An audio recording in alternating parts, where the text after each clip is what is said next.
Greetings, SHPE familia. Welcome to the kickoff of the latinXfactor Sharpening Your Professional Edge program. I'm Dr. Dora Renaud, Senior Director of Academic Programs and Professional Development for SHPE National. As a member of SHPE, you have direct access to cutting-edge professional development. We built this program to help our student and young professional members sharpen their professional edge and identify the X factor that will make you stand out to a current or potential employer. At the end of this program, you will walk away knowing what makes you unique and gives you a professional edge, your own personal X factor. The last Wednesday of every month, we will offer you a new webinar with exciting subject matter experts who will cover topics ranging from how to ace an interview to how to build your own personal brand. Tonight is our first webinar, Enhancing Your Cultural Intelligence, which focuses on how to grow and leverage your cultural intelligence as a young professional or soon to be, and will be led by our very own Fernando Rosario, SHPE lifetime member, president and founder of the XUPath. He is known as a high-powered speaker and life coach who inspires from the heart. He has captivated not only SHPE audiences, but businesses nationwide by bringing enthusiasm, passion, insight, and energy to his presentations. And of course, I'm lucky to call him friend. So without further ado, I will pass over the mic to Mr. Fernando Rosario. Excellent. Thank you very much, Dora, and thank you everyone for joining us today for the first installment of the latinXfactor, which I believe is going to be a great addition to the programs offered by SHPE. Dora, let me ask you real quick, am I coming across loud and clear? Can you see the video? I can see the video loud and clear. Excellent, excellent. Welcome, everyone. As usual, please do write your comments in the chat box. As every other workshop or webinar that I participated on, I like to make them interactive. So go ahead and type in your comments and make it interactive. Today, as Dora mentioned, we're going to talk about enhancing your cultural intelligence, and we're going to cover a bit of background as well as some tips, techniques, strategies, things that you can do to stand out at work, in your community, within the organization. If you put them to practice, the sooner the better. So having said that, I'm going to start showing my screen. And Dora, I'll use you as my sounding board. You can see the slides. Looks great. Excellent, excellent. So let me start real quick early on, and by that I mean the actual stereotypes and generalizations that we have as Hispanics or Latinos in the workplace. Now, by the way, these are just stereotypes. I am not indicating one or the other. And also throughout the webinar, I am going to use the terms Hispanics and Latinos interchangeably. I know there is a difference, but for the sake of this conversation, in case you hear me use them, just be aware of that. So some stereotypes that are out there, and by again, type in the chat box if you can agree or disagree with some of them. Number one, being perceived as too passive or lacking conviction. Some Latinos may be mistaken for being unreliable. We do not respect the law. We don't want to learn English and we want it our way. We lack initiative or leadership for that matter. Punctuality is not high on our priority list. Latino workers only like to socialize among themselves, a very close knit. We're relatively poor and have little credit. We're perceived as doers and followers rather than leaders. Last but not least, Latinas are way too emotional and should tone it down. Have you heard some of these statements made before, or indirectly or directly for that matter? These are some of the stereotypes that you can search, you can Google, you can hear, you can understand or not understand. You've heard others mention. And today we're going to talk about how do we break those stereotypes and what do we have to do on our side to stand out. Now, after talking about some general statements, which, by the way, I don't agree with them, let's talk about what the actual reality is. Number one, in terms of the population, 1 in 6 Americans claim Hispanic origins, which is fantastic, as you can imagine.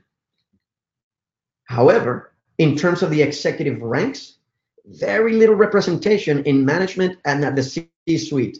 If you want to hear some numbers, and I know we have a lot of engineers on the call, 4.5% of Fortune 100 or 3.5% of Fortune 500 are board seats held by Latinos. And this was a number that came out in 2016, but it has not changed significantly since then. Latinos, we don't see a lot of people like ourselves in the top management positions. And sometimes we want to belong in this culture. Do I belong in this company? But hold on. Our purchasing power is estimated at more than $1.4 trillion. Yes, with a T, $1.4 trillion. So we do have an impact, a significant impact on the economy. Entrepreneurs. Latino-owned businesses contribute over $668 billion to the economy every year. And I'm going to have to give a shout out to our Latinas out there, because Latinas are leading the charge opening new businesses.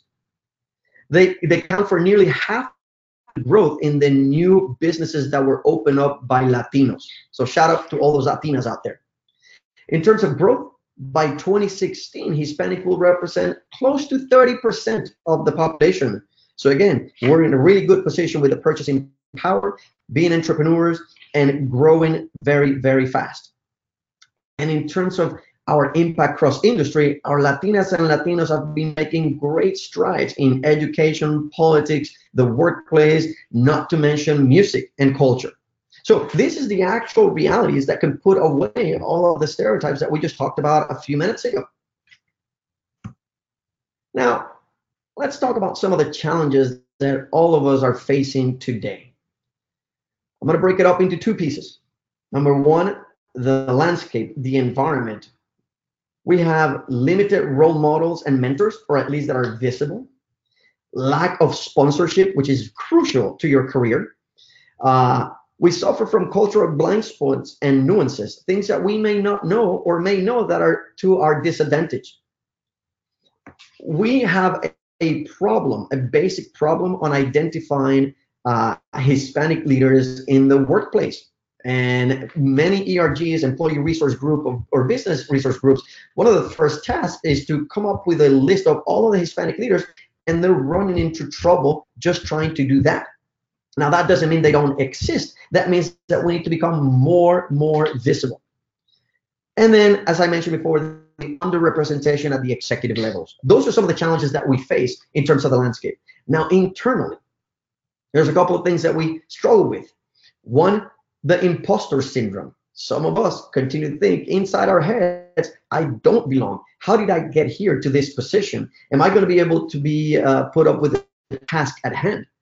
Number two, repressing cultural identity, meaning we are not being ourselves when it comes to work. We feel that we have to act differently. Number three, the executive presence that we're so familiar with is usually defined by white male standards, which we may not apply or adhere to. And the energy spent to avoid coming across as emotional instead of focusing on the task at hand and delivering high performance takes a toll on us, on all of us, which leads me to covering. Covering is a particular topic that I would like to spend a few more minutes on because it impacts all of us. This is when the majority of workers go to great lengths to keep certain identity stigmas from looming large. And this is called covering. Most of us have suffered through it. For example, downplaying your age, or straightening your hair to play down the race card, or refraining from talking about your partner because some may consider that too gay. Avoid mentioning being a single mom because somebody may think, oh, you're not that committed to the organization. Participation in events that you really don't care about, but you feel the need to do so to fit in. For example, fantasy football or playing any other type of game in the company just because you feel that if you don't do it, you're going to be singled out. How about disclosing political beliefs in case that somebody singles you out or determines that your political beliefs are not according to theirs? How about sharing a disability or not mentioning that you are a veteran for the danger of somebody again singling you out? So with that in mind, Dora and Josue, I would like to put out a poll out there to see how many of you have actually engaged in covering at work. And we'll give it a minute so we can get a gauge on the audience on how has this impacted you at work. So Josue, if you can launch that poll, that would be great.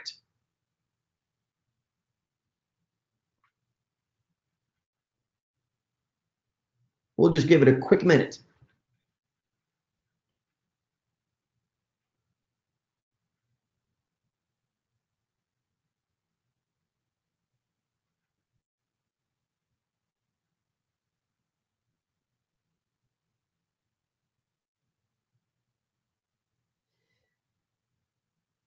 Keep in mind, I'm not saying this is the right thing to do, but this is something that we have noticed or studies have shown that we continue to act in a manner that is different to our value or belief system, even going against our culture or something that we would, on a way that we would act in different places.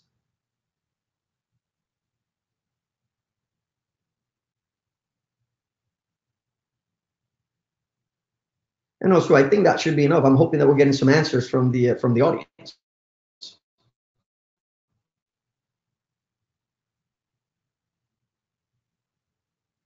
While you do that, I'll give you an example. Take someone that leaves the office early to take a child to an after-school activity, but may claim to the coworkers that he's visiting with a client to avoid the stigma of not being committed to work. Or somebody not mentioning that she's a mother just because she doesn't want others to think she's also not committed, and therefore she's got to leave earlier to take care of or visit their kids' school. Or potentially when you're participating in a group chat and you don't want to provide your true feedback because you don't want to have the backlash of the majority of the group because they disagree with your point of view. You may be participating in what we call covering.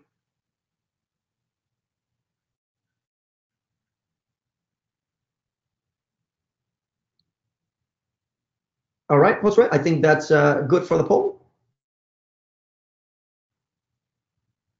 Thank you.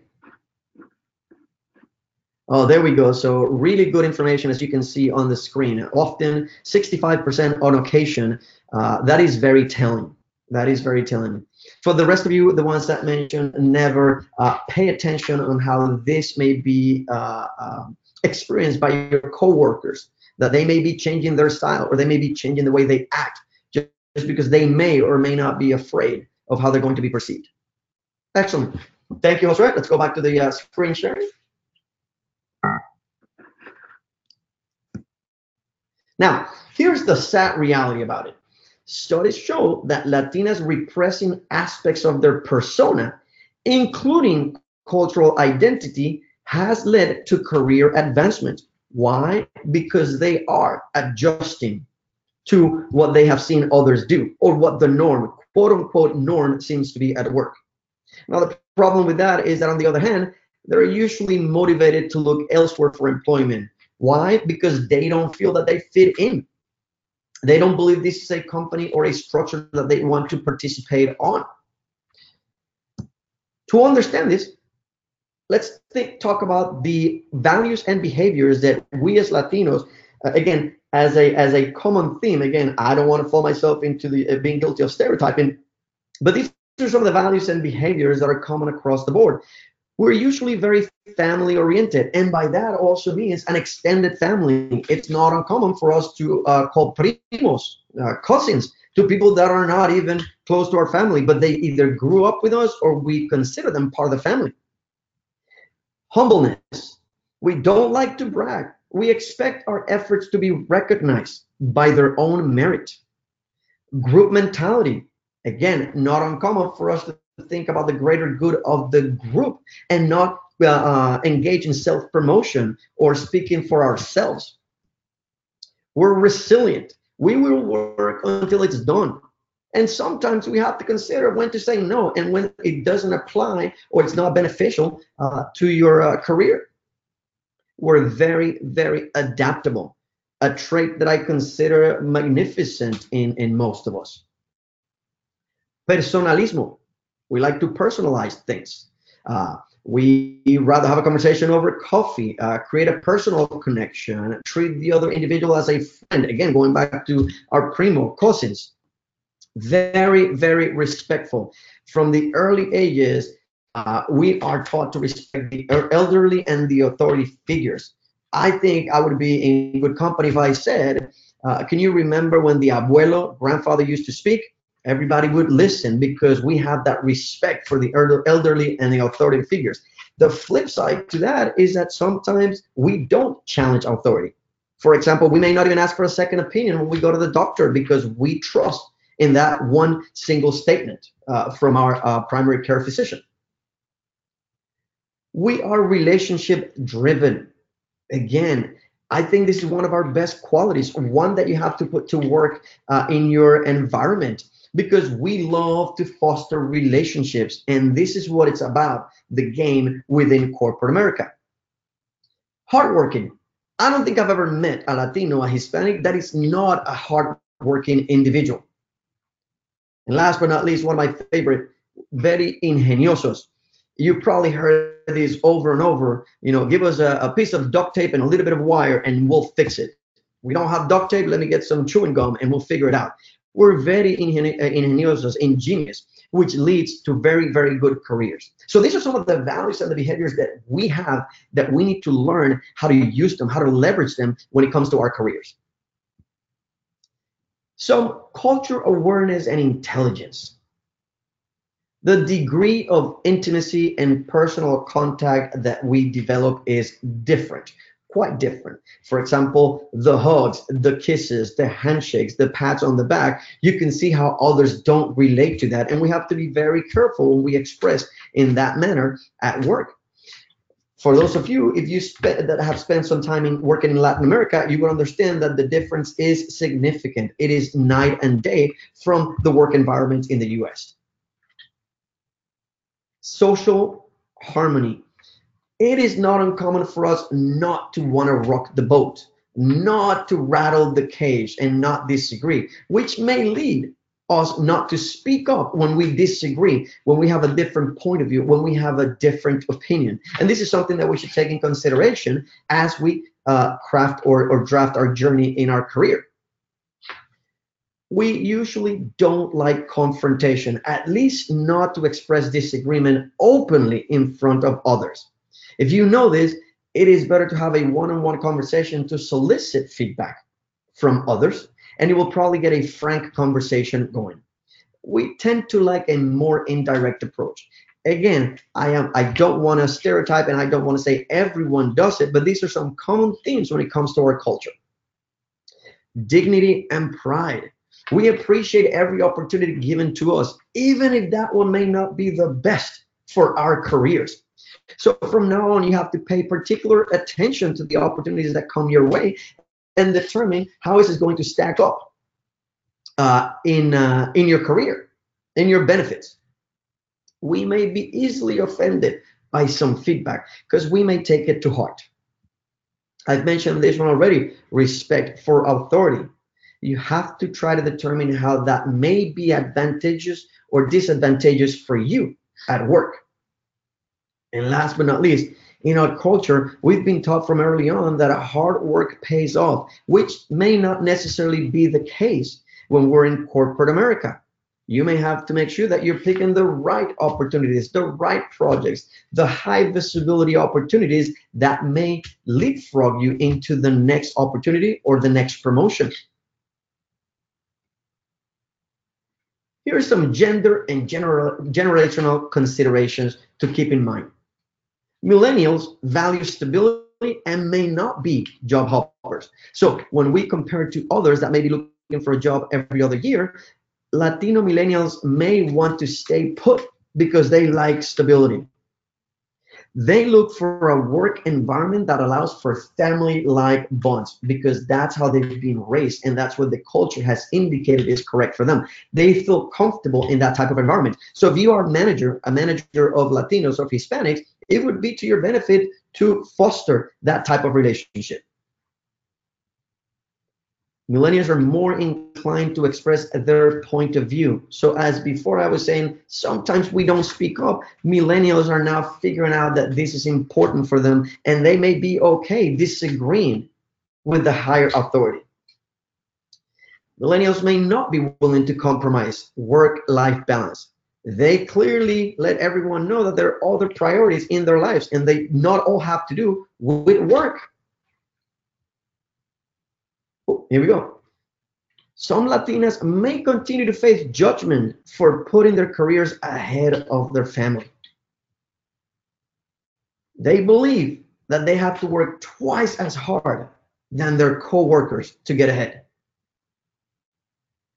Latina employees, and this is a fact, are paid less than every other race or gender. So this is an area that we have to work together to change immediately.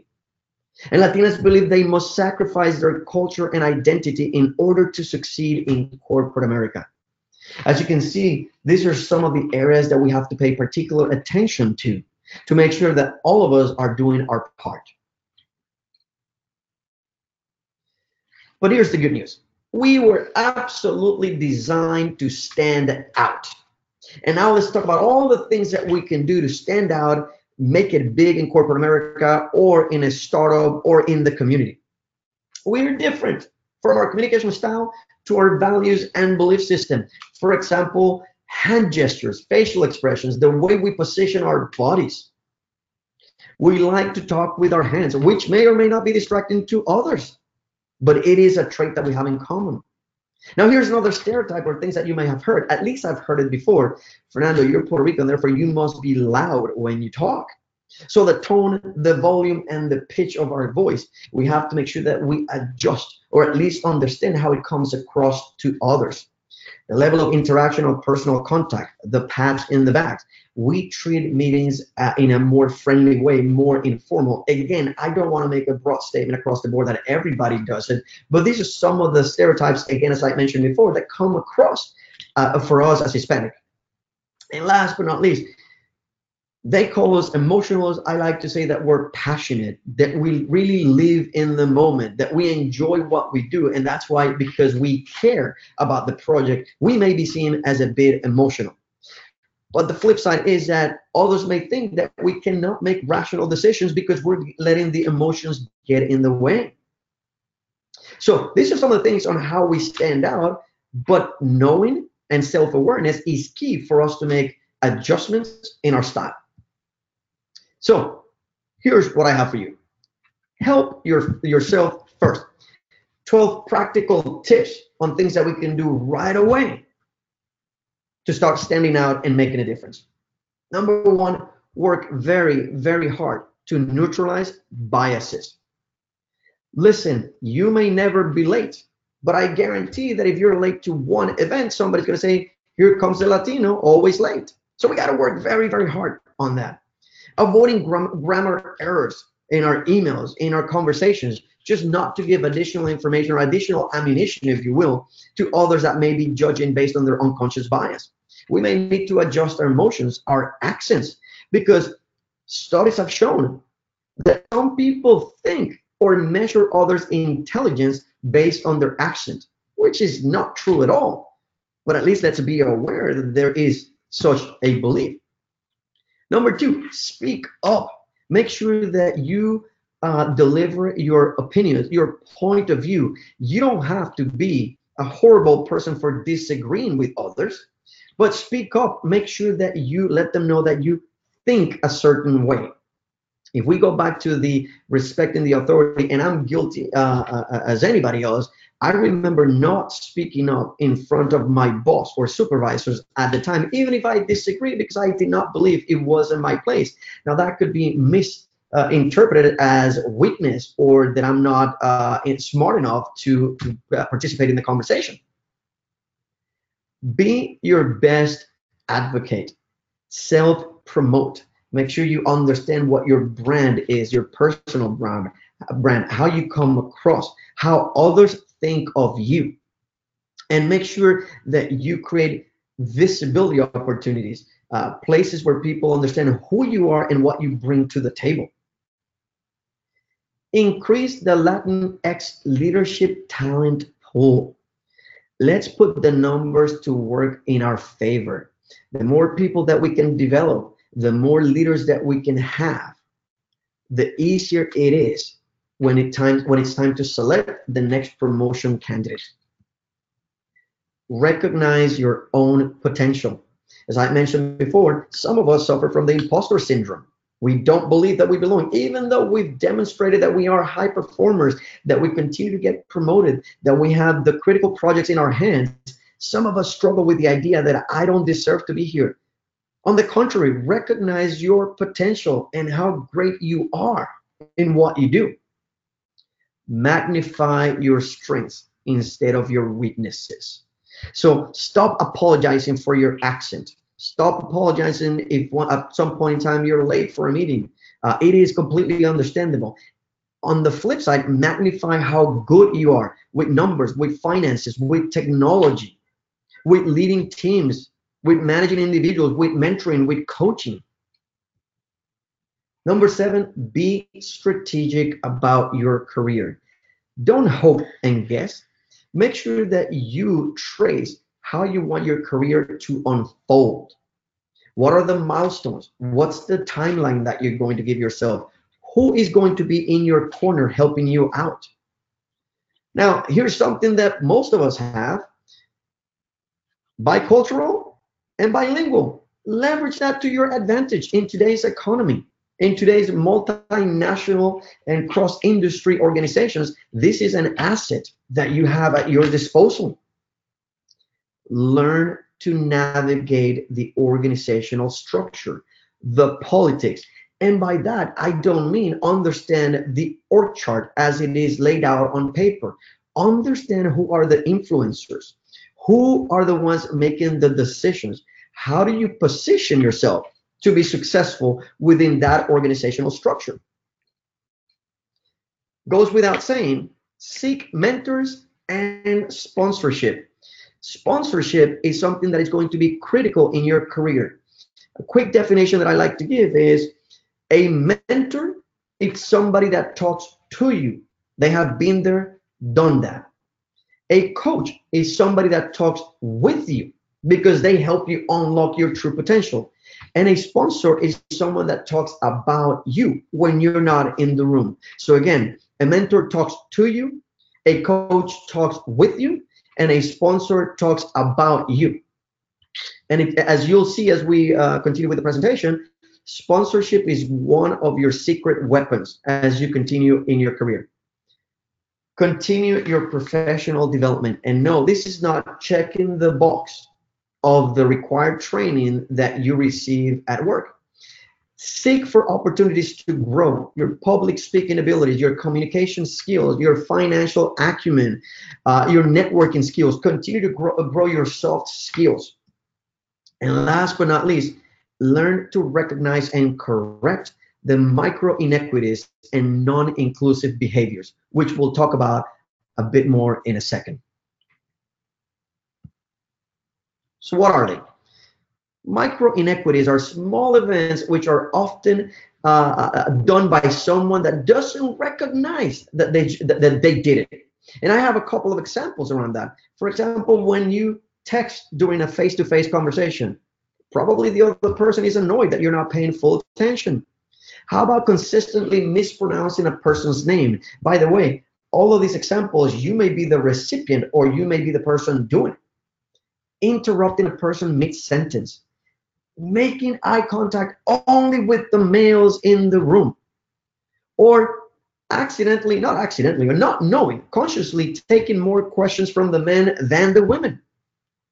How about raising your voice and not being aware that you're doing so every time that you get annoyed? Consistently ignoring a person's emails for no good reason. Or making jokes that are aimed at certain minority groups. Now, these are some examples of micro-inequities that we face on a day-to-day basis in the community, at work, and some of us may even be guilty of executing them. So, Josue and Dora, if you don't mind, I have another poll real quick about micro-inequities. If you can launch that so I can get the audience to participate and give you a sense of how many of you have actually experienced those micro-inequities, that would be great.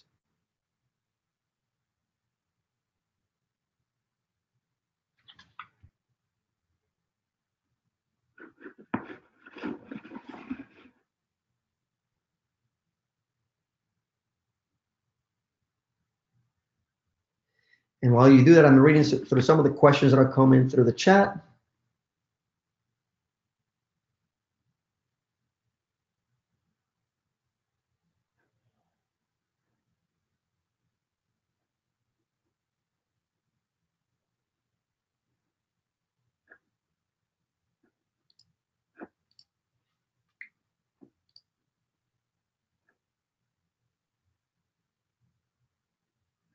And hopefully, if I've answered the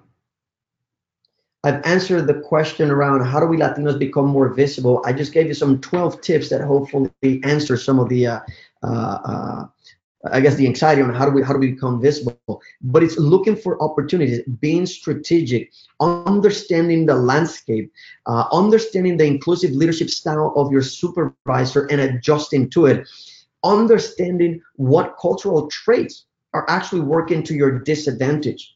Again, it is about positioning, it's about branding, it is about understanding how you fit in the organization, and understand that there are some internal factors as well as some external factors. Those you may not be able to control, but there's a significant amount of data that you can control and you have within your reach. This is where mentorship circles come about. This is where a coach would greatly help out, because a coach may be able to help you see things that you haven't been paying attention to. Remember, a coach in this example, and I'll use basketball or baseball, the coach doesn't necessarily know how to play the game better than the athletes, but the coach can see things that the athletes are not paying attention to. And having someone pointed out for you is a great asset that you all have or should seek. Let me read another quick question here.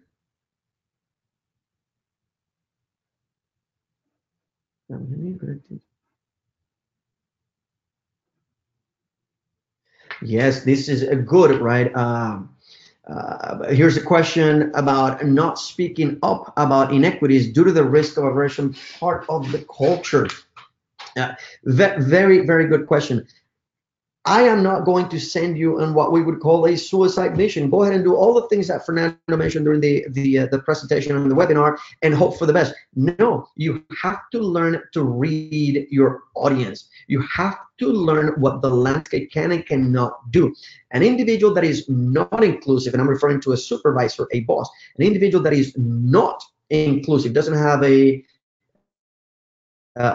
an inclusive leadership style, may not receive well your comments or your feedback about that particular topic. So you need to work the system. You need to work the system via HR with the ERGs or the BRGs. You need to work the system with different groups. You need to work the system with your colleagues, with your mentors, with your coaches, with your advocates, and more importantly, with your sponsors.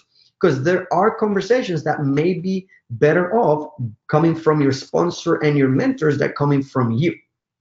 Now, I'm not saying that you should shy away from a candid feedback or candid conversation, but you have to be careful and make sure that the other person is open-minded, that the other person is going to receive that feedback well. And also, if we can close the poll and see what the answers were, that would be great. Oh, wow. So as you can see, and I'm hoping everyone can see this on your screen, these micro-inequities are daily, monthly and weekly, 36%, 37%. That is amazing. What is my suggestion to this audience is pay attention to the ones that you're being a victim of, but also paying attention to the ones you're being guilty of doing, and start pulling that back so you can create an inclusive environment. Let's go back to the sharing of the screen. Thank you, Josue. Here's golden rules that I would like all of you to live by. One, despite the challenges and despite the lack of cultural awareness of some individuals that you work with, I want you to be intentional about celebrating your uniqueness while sharing your values and belief system. But number two, be aware of cultural personality traits that put you at a disadvantage and adjust accordingly. No, I'm not suggesting that you become someone else. I'm not suggesting that you pretend, but I am suggesting that you consider the benefits and the disadvantages of some of these cultural traits may be playing against you in a particular point in time, project, or with a particular supervisor.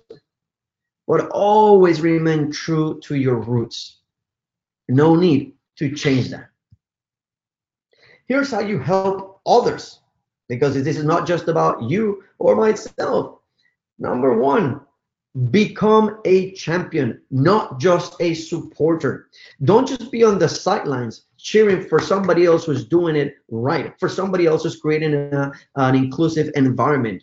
Be a champion, and you can do that in your community. You can do that by mentoring somebody else, by becoming a role model, by helping others understand the politics, the organizational structure, the landmines, the blind spots.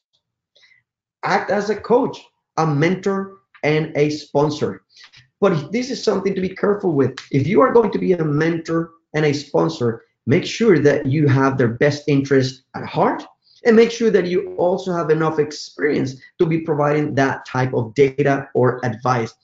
I have seen in many occasions someone with a great heart giving the wrong advice. One, because maybe they don't have the experience yet to provide that type of advice, or because they don't understand the scenario completely.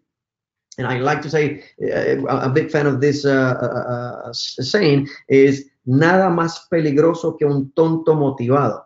So be careful when you are providing mentorship.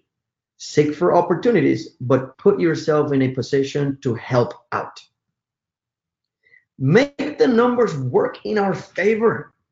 Participate in recruiting, retention, and the development of those Latinos and Hispanics that so desperately need it. Again, coming back to being a champion, don't just sit there and wait for the recruiting to take place and you be the recipient of that labor. No, take a stance. Participate in organizations or in the National Conference for SHPE and identify the right talent and then help them develop into the greater person they can be. Be a visible and positive role model. Again, visible, keyword, and positive role models for others to strive to be like. Many statements have been made of Latinos thinking, I can't be in this particular culture or organization because I don't see anybody like me or somebody that I want to be like. So if that's the scenario at work where you are, make sure that you become visible, that they know that they can strive to be like you. Create a culture-aware environment. Again, help others understand the cultural nuances so we can neutralize any unconscious bias from other individuals. Intentionally educate others. Don't just look the other way. If there is an opportunity for you to provide your opinion and your point of view in a very nice manner, educate others so they can understand. Identify and recognize emerging leaders. Again, don't think somebody else is going to take care of that. Somebody else is already looking into the emerging leaders. Somebody else, somebody else, somebody else. No, be that champion. Identify them. Put them in the right path. At least mention those individuals to the influencers, to the people making the decisions. Hey, you got to watch out for Maria. She's doing great work, high performing, and make sure that she becomes visible in the eyes of the decision makers. It may even help them obtain a sponsor. Last but not least, open doors and create opportunities. If you have the power to enlist a high performance Latino in your team, do so. Why not? If you have the opportunity to put someone that you know that is an excellent individual in a project, do so. Don't just hope for it to happen, or don't just give them the information and the data and hope for the best. Pull your strings if you have to. Empowerment through knowledge. Elevate yourself to new heights with self-awareness. Number one, you want to stand out? Understand what your cultural assets are.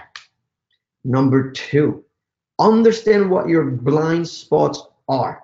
No doubt that we all have blind spots, but instead of letting them just show up in the least expected moment, make sure that you start collecting an inventory of what your blind spots are. And you may be asking yourself, well, how do I know if they're blind spots? Ask your mentors, ask your coaches, listen to the feedback around you. Feedback is pretty clear, and usually we just brush it off. Understand, if somebody were to tell you, listen, Jose, you're such a troublemaker, they're telling you you're a troublemaker. They may have meant it in a joking way, but they're giving you a piece of advice that you know they think of you as a joker. And last but not least, understand what your competencies are. What are you good at? What are your strengths? Play to your strengths. And this will get you a long, long way. I'm getting a question here about strategies for getting a sponsor outside of the Latino community. It is very interesting, that question, because usually you don't select a sponsor. You don't get a sponsor. The sponsor selects you. And the way that happens is because you become visible. You develop a brand. You do something for them that is to their best interest. And in doing so, they have influence, they have power, they are decision makers, they start watching over you. You may even have sponsors you don't know about, but trust me, they speak about you when you're not in the room. So again, what are some of the strategies? Make yourself visible, develop a really nice brand. You may be the problem fixer, or you may be the individual that gets sent when nobody else can fix a problem, or you may be a great communicator, the individual they want to put in front of the media. Trust me, sponsors start paying attention because it's to their best interest. But again, it's not like you can go to a list and select your sponsors. You don't get them. Hopefully that answered that question. Give back to the community. It takes all of us to make a difference. So number one, what can you do starting Monday? Engage with your employee or business resource groups. And not just as a volunteer, take an active role. Understand how it ties back to the strategy of the organization, to the strategy of recruiting, of retention, of professional development for the Latino community within the organization. Become part of a reputable organization, which you already are, with the Society of Hispanic Professional Engineers. But don't just be a member. Take an active role. Get yourself known in that organization. Be vocal. Be a champion. Volunteer in local and regional events. And no, I'm not just referring to the SHPE organization. I'm referring, it could be with church. It could be with a high school. It could be with any other local organization where you can add your 2 cents. Be part of mentorship circles. You have a lot to offer and a lot to receive from those mentorship circles. Of course, if you are open-minded. Understand the political landscape in order to make informed decisions. Lately, I've heard a lot of people making comments off the cuff, which again may come across as emotional, not a rational thought. Make sure that you understand the political landscape in order to make a decision, put your 2 cents, and provide your point of view. And integrate with educational institutions, whether you're helping somebody code, or help somebody understand finances, or help somebody understand how Latinos are making a difference in the world. Integrate with elementary school, high school, colleges, universities, anything that you can provide your 2 cents to. Become an agent of change. If you're going to take anything from today's webinar, as a Latino, as a Latina, as a Hispanic, be a master influencer and communicator. With it, you can impact the decisions at work or the decision makers. You can promote an inclusive environment because now you have the power to do so. You can cultivate culture smart leaders because by influencing the way they think, their inclusive leadership style, you make a change. Elevate emerging leaders. Don't just talk about them, position them. Help them understand their blind spots. Remember what we were talking a few minutes ago about what are your blind spots? Help somebody else understand what are their blind spots and create opportunities for them. Again, be an agent of change. Don't sit on the sidelines. With that, I believe my advice to you as we wrap up, and then I'll take some questions, is ask better questions of yourself. Number one, do I have the right sponsorship? In Spanish, we would say, sin padrino no te bautizas. So make sure that you understand if you do have that level of sponsorship. Don't confuse a sponsor with somebody that is a friend, someone that has mentored you, someone that has coached you. No, a sponsor is someone with influence, with power, someone that is high up in the ranks, someone that can sit at the table when decisions are made on your behalf, whether it's promotions or lateral moves or getting the key project. These are the individuals that will speak on your behalf. So you should ask yourself, do I have, number one, the sponsors? Do I have the right sponsor? I believe, Josue, if you don't mind, can you do the poll for the sponsorship real quick? Because I would like to understand if people have grasped this concept and clearly know who their sponsor is. So we'll take 2 seconds for that, or we'll give it 30 seconds if you don't mind.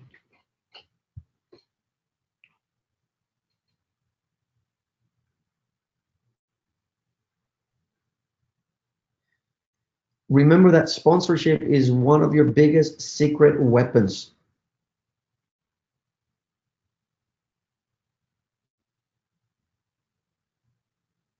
Okay, so let's see what the answers are. It shouldn't take that long for the replies. Okay, so this is the numbers that you're seeing here is what I would have expected. The I don't know or no, and you shouldn't feel bad about that answer. What this is telling me is that you need to be very active about positioning yourself so sponsors start appearing for you. Remember, it's not about selecting a sponsor, it's about a sponsor selecting you. So make yourself visible in the right environment and in the right in front of the right individuals. Ask another question of yourself. Are my mentors the correct ones? We all have mentors, or we like to think that we all have the right mentors, but are they providing the information that you need? Are they in a position to advise you, or are they just claiming to be a mentor just to get that checkbox under their tool belt?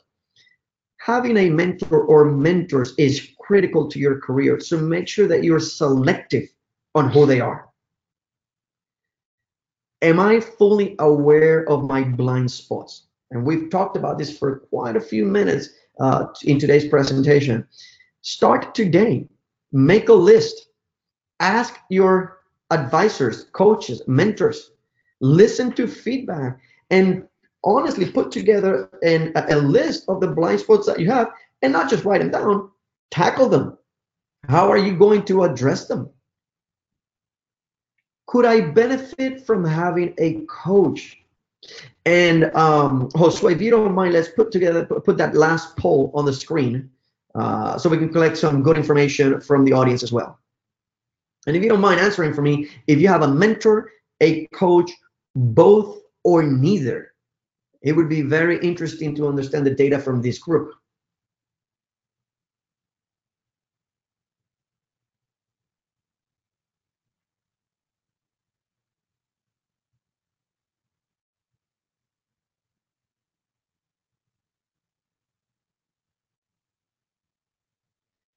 All right, I think it should be rather quick for them to answer this particular question. So let's see those results.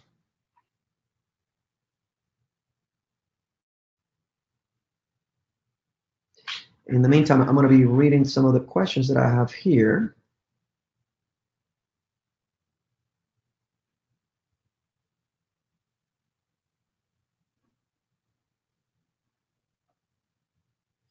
I have a question here that says, how ERGs and BRGs improve to do more partner? How can ERGs and BRGs improve to do more partnering with SHPE to change our culture? What advice do you give students to connect with their local organization ERG professionals to help their chapters? The first thing that I would suggest is understand what the charter, the objective, and the goals are for the particular ERGs and BRGs that you're working with. It is no surprise that some ERGs usually spend most of their time in networking events to get to know other Latinos within the organization.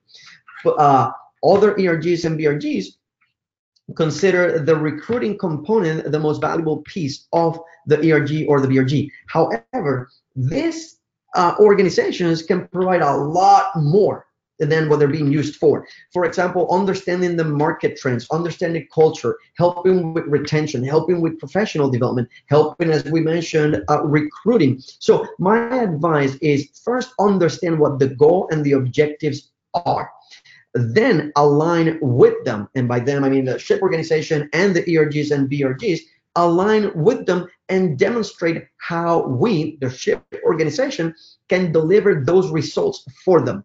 For example, if you partner with us, we probably can deliver high potential individuals for your internships or your recruiting efforts. When I talk about alignment, understand their timelines. What are those ERGs and BRGs being measured on to make sure that you're delivering value as an organization so they can take you up on the offer? It's not just about asking money from the ERGs and the BRGs. It's not just about expecting them to be your sponsors, but clearly define how you can help them achieve their goals. The flip side is help them or get them to understand how they can achieve their goals by leveraging the SHPE organization. And also, do we have the results for that last question, please? Thank you. I have a mentor, I have a coach, I have both. Good. So for our next webinar or the next time that I see you, I would love for those numbers to increase. We love everyone, 100% answers to say I have both, because they're very important. The number of mentors and coaches, I don't really, I'm going to make emphasis on today, but at least one of each would be to your benefit. They bring that much power to your career development. Let's go back to the slides, and we're almost done here. Another question to ask yourself and be true about it is, what is holding you back? If you really think about it, you can probably come up with the top 10 reasons that are holding you back, and a good portion of them has to do with you. If you know, if you're self-aware, you can put a plan of action behind it. And for those items that are not under your control, we can at least leverage our mentors, coaches, and sponsors, or our ERGs and BRGs, our advisors, our personal board of directors, to help us get what we want. Do you play to your strengths, or are you trying to make up for your weaknesses? Write down what your strengths are and truly analyze if you're playing to them, or if you're just hoping and guessing, or maybe expecting that your strengths are going to shine at some point in time and somebody else is going to recognize them. Remember what we talked about, self-promote. Understand what cultural traits are working against you. And once you do know that answer, put a plan in place, adjust and modify. It is that straightforward. It may not be easy, but it is that straightforward. And ask yourself, how do I position myself for success? Just like playing chess or any other game, you have to be thinking 10 steps ahead. What project should I be taking control of so it positions me for the promotion? Who do I need on my corner to speak on my behalf? Do I need to make a lateral move in order to improve my chances? Do I clearly understand the political landscape, the organization, the projects, and better yet, my competition in order to be successful? Having said that, I will take some questions, but before I forget, I am providing you my information on Instagram, Twitter, and my website and email. If you would like to contact me, I welcome questions and the connections all the time. So let me real quick look through some of the questions that I see here on the chat. First question, can my boss be my mentor? Yes, you can have any mentor that you want. The question that I have back for you is that the best of your boss's time? Meaning, your boss is already giving you direction, and you know that that person is going to have an interest on how you behave or act because they have an interest on your results. I would encourage you to look for mentors that are not directly tied to you, that can look at situations with an unbiased lens. Now, having said that, yes, your boss could be a mentor, but I encourage you to look for different opinions, somebody that can look at it from a different perspective. Let me see, what advice can you give to a person working on an internship and whose work has been changed to something different than the original job that he was hired to do? Well, at this point in time, my friend, I suggest that take the internship for what it is, to gain experience, to understand the organization, to understand how to work in teams, to understand the company culture. Because at the end of the day, you're not just doing that internship because you're going to come back to work on that particular project again. You may or may not. Take it as an opportunity to learn, to grow. That's what I would tell you in terms of, I wouldn't be too worried about it. Things change, and this is part of your career. You may start working on a certain project, and irrelevant if you're in an internship or not, and you end up doing something different because that's what's needed at that point in time. Important though, make sure that you are learning from whatever experience you're working on.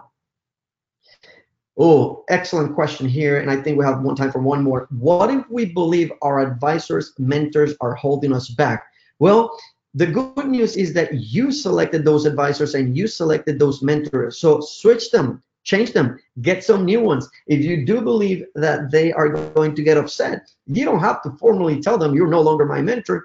Just go on your merry way and get additional mentors to provide you a different point of view. Who knows? Now you get a comparison point between those two. But it's just like having toxic friends. You have to let them go. You have to get rid of those toxic friendships, those toxic mentors, those toxic advisors, because the price to pay is your career. And let me get one more. How to create a more inclusive environment and advocate for underrepresented population in a school club without seeming too political or sensitive. What I would tell you about this is you first have to make sure they understand the benefits of an inclusive environment. Otherwise, you're going to come across as trying to sell them into an idea that they haven't bought into yet. But if you're able to explain, as hopefully we did today, some of the challenges, some of the results of not having an inclusive environment, some of the problems of not addressing the issue as soon as possible, they may not be open-minded to listen to the ideas. However, if you get them to a point that they are listening and at least considering the fact that this may be beneficial to us, it's going to be an easier sell, and you may not even have to worry about the political stigma behind it, because now they want to hear more, they want to listen, they want to consider what could be a different perspective on our school club if we have an inclusive environment. And with that, I know we have several questions that I did not get to, but we ran out of time, and we're keeping this to a very strict timeline.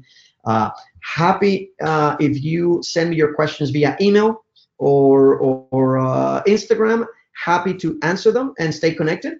And hopefully this was beneficial to the audience. And thank you for the opportunity. And I would like to thank Ship for getting started the LatinXfactor installments, because I think they're going to be very, very beneficial to all of us. I wish you all a great evening, and thank you for joining us today. Okay, thank you, Fernando. Well, there you go, Ship Familia. Please join me in thanking Fernando. Outstanding job. Bravo, amigo. Excellent tips for our members to sharpen their professional edge. Ship Familia, please remember to take our survey. You will receive a thank you email with the survey link after the webinar.